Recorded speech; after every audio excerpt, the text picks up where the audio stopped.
지난주에 베드로와 요한이 성전 미문 앞에서 구걸하던 안진뱅이를 일으키고 나서 솔로몬 행각에서 몰려든 사람들에게 복음을 전했습니다. 그 내용은 이렇습니다.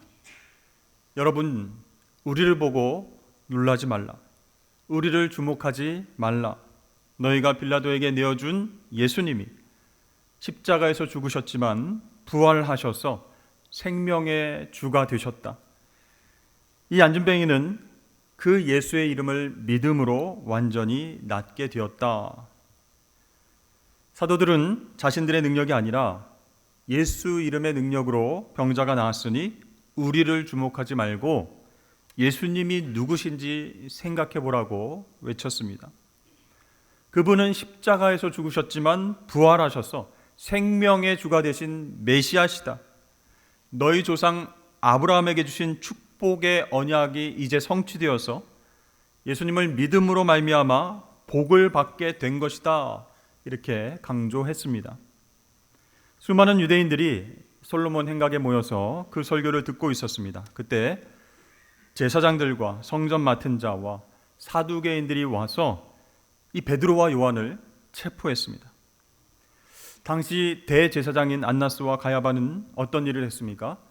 빌라도 총독을 압박해서 예수님을 죽이라 이렇게 말한 사람들입니다. 또 여기에 나오는 성전 맡은 자는 성전 경비대장을 가리킵니다.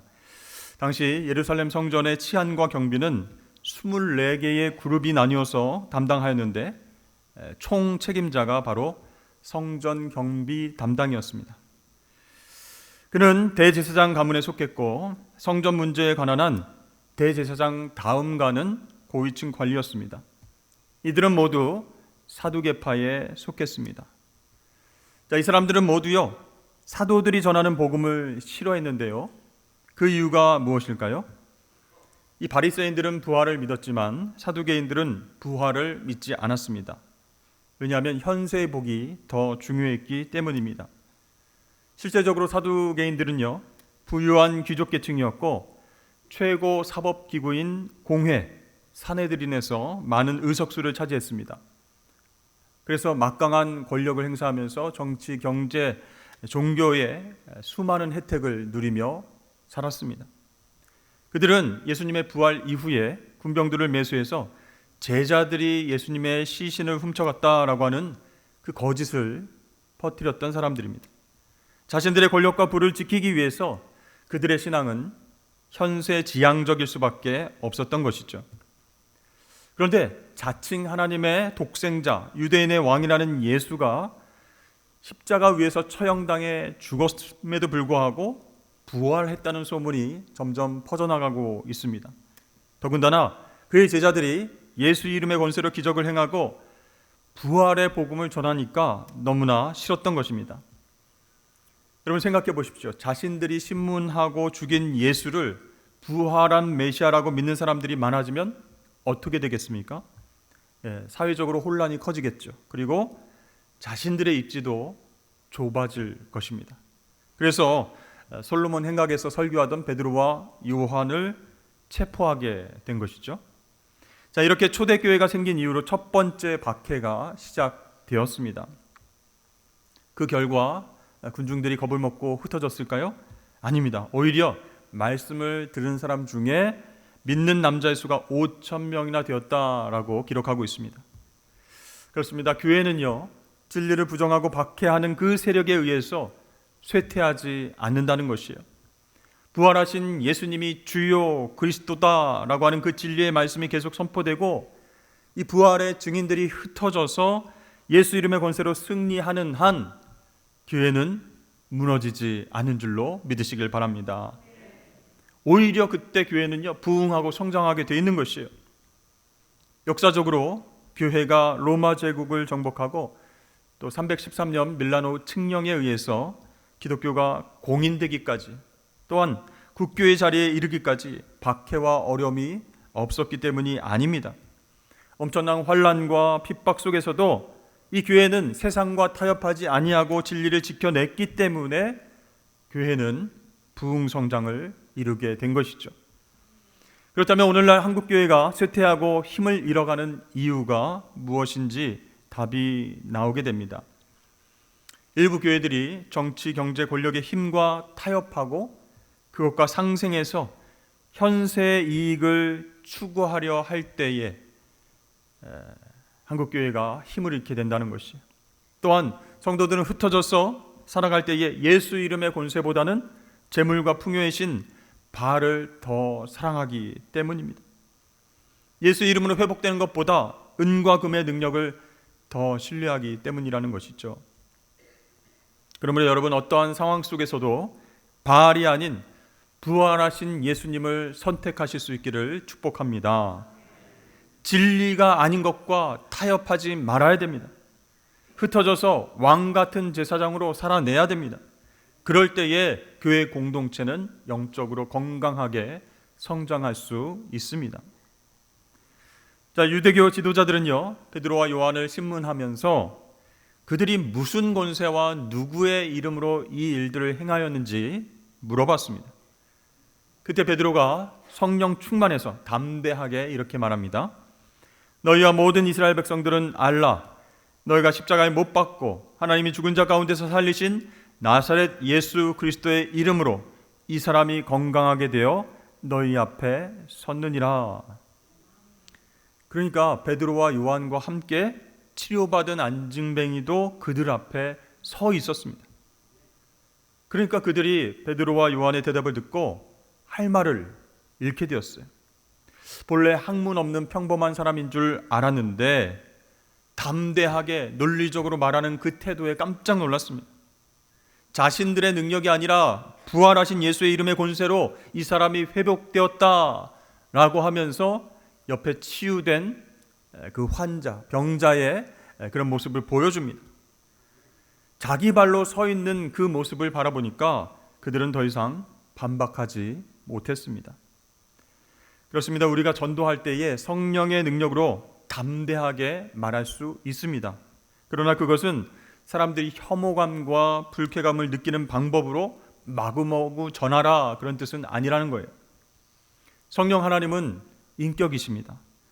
갑자기 불이 내려와서 안 믿는 사람이 변해서 예수를 믿게끔 그렇게 만드시지 않습니다.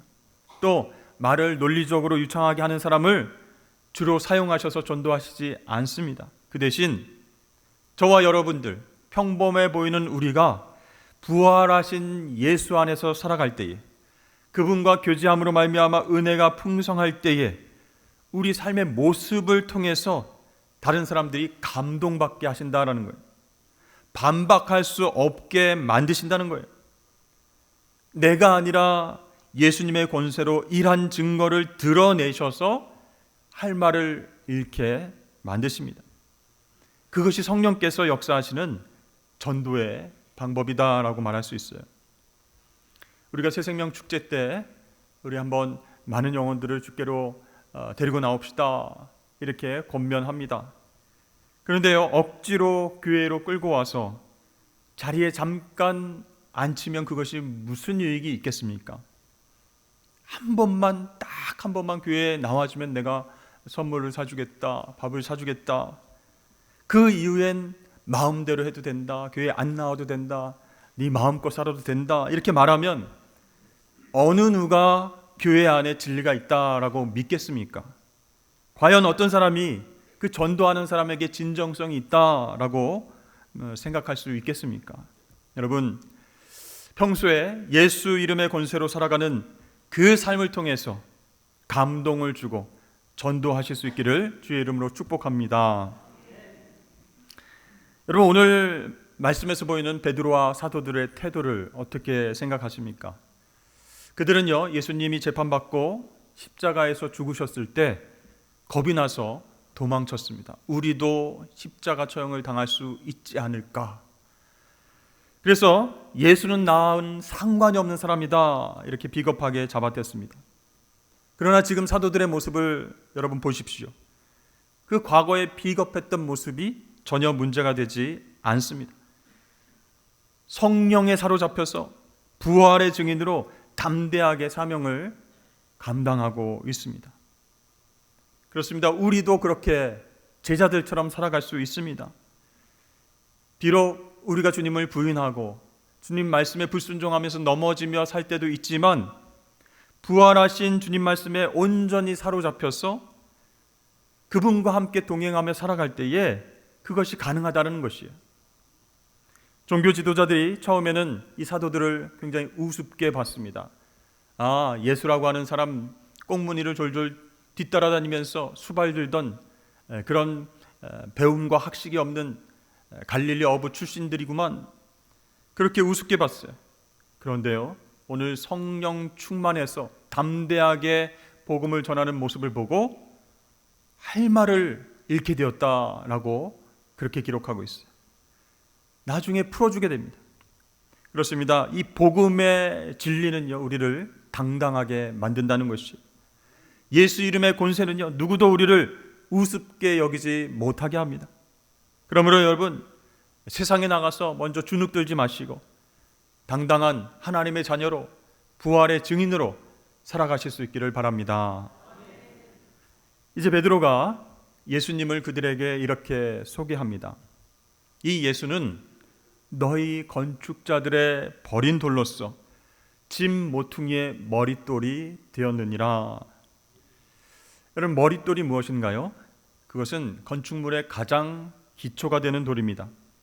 집을 지었을 때, 성을 지었을 때 어떤 건물의 모퉁이를 보면요, 두 개의 벽이 이렇게 직각으로 이제 만나게 됩니다. 그곳에 놓여서 벽을 지탱해 주는 주춧돌을 바로 머릿돌, 이렇게 이야기를 합니다. 여러분, 베드로는요, 시편 118편 22절의 말씀을 인용했습니다. 그 내용을 잠깐 살펴보면요, 다윗이 골리앗을 쓰러뜨리고 블레셋으로부터 이스라엘을 구원했습니다. 그런데 사울 왕이 이 다윗을 시기해서 죽이려고 계속 쫓아다닙니다. 그래서 다윗은 사울의 칼을 피해서 오랫동안 도망자의 삶을 살게 되죠. 그런데 마침내 사울은 죽게 되었고 다윗이 이스라엘 왕이 되었습니다. 그때 다윗이 하나님을 찬양한 내용이 바로 시편 118편 22절 23절 말씀입니다. 건축자가 버린 돌이 집 모퉁이의 머릿돌이 되었나니 이는 여호와께서 행하신 것이요 우리 눈에 기이한 바로다. 자, 여기에서 건축자는 누구일까요? 바로 사울 왕입니다.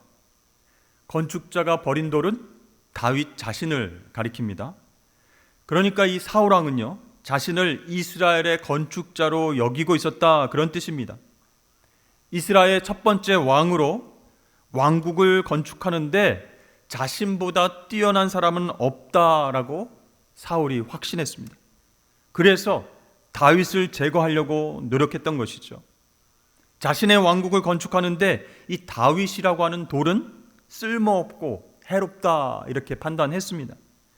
그래서 그는 다윗을 죽이기 위해서 3,000명의 특공대를 조직하고요, 이스라엘 전역을 샅샅이 뒤졌습니다.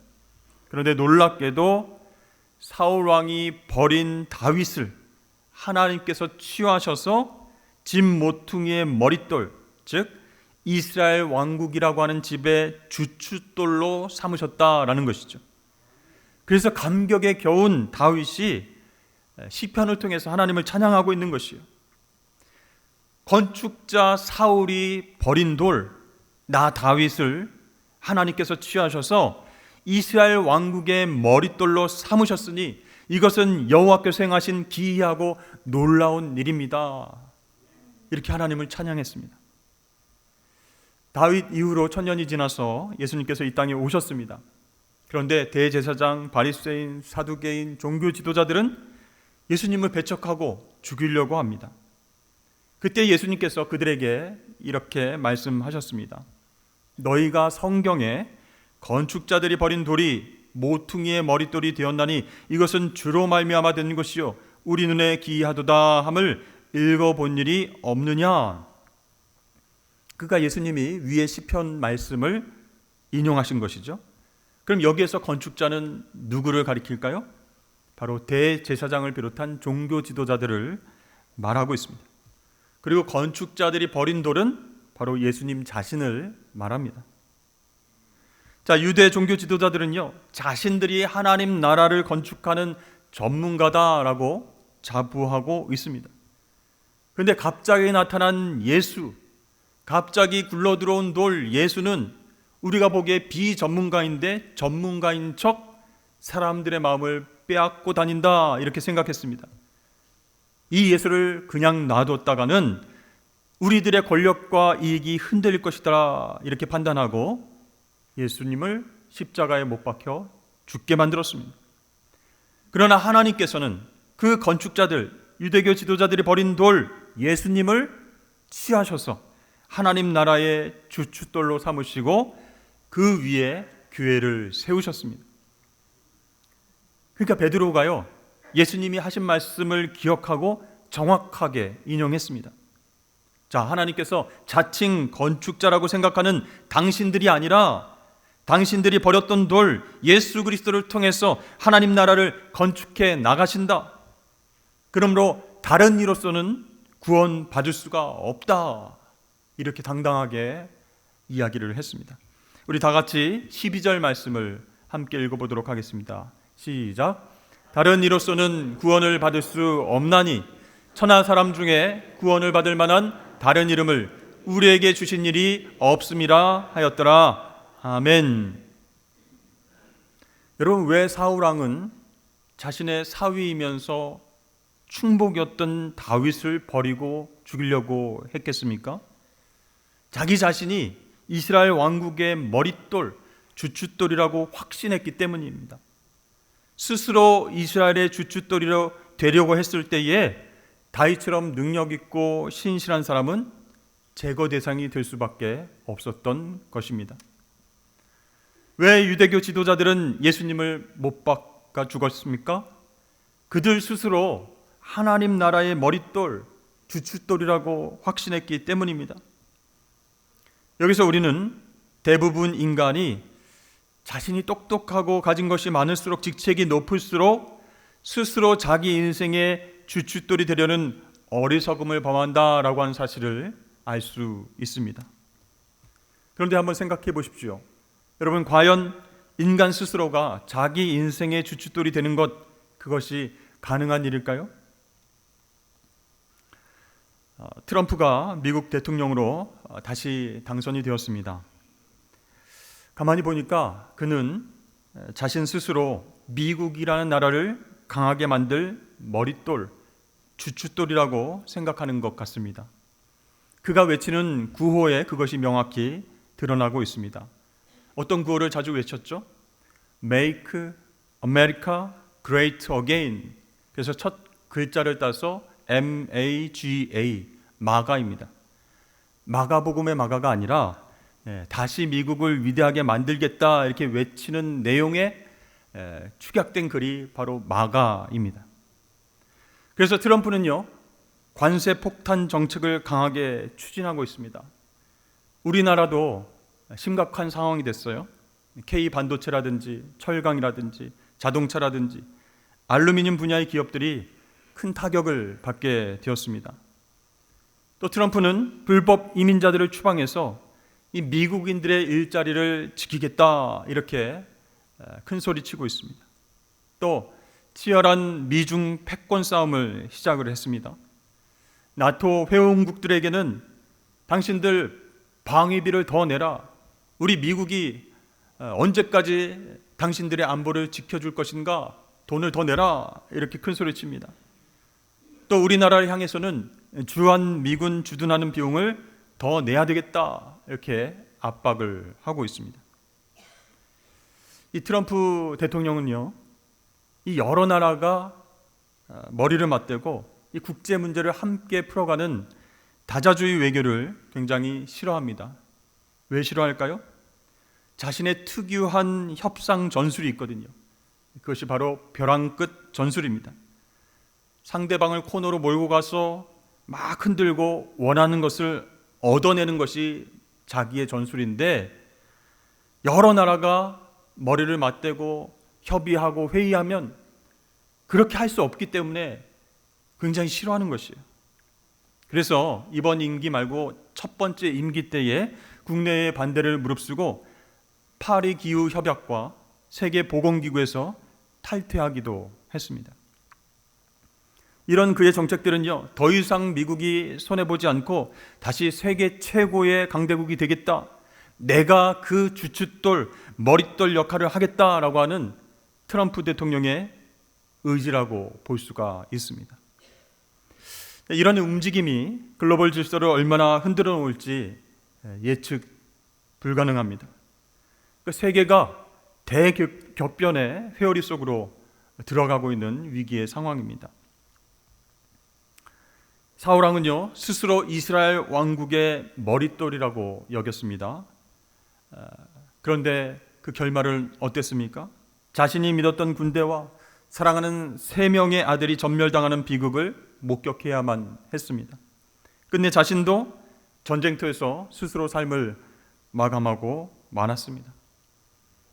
유대교 지도자들은 어떻습니까? 스스로 하나님 나라의 건축자다 이렇게 자부하고 생각했지만 하나님의 독생자를 십자가에 못 박아 죽임으로 복음의 걸림돌이 되었습니다. 그렇습니다. 결론적으로 이 인간은 그 어떤 사상이나 철학을 내세워도 개인의 인생과 한 나라의 머릿돌이 될 수 없다는 사실이에요. 또한 한 인간이 하나님 나라의 주춧돌이 되는 것은 더더욱 불가능합니다. 어떻게 유한한 인간이 영원하신 하나님 나라의 기초석이 머릿돌이 될 수 있겠습니까?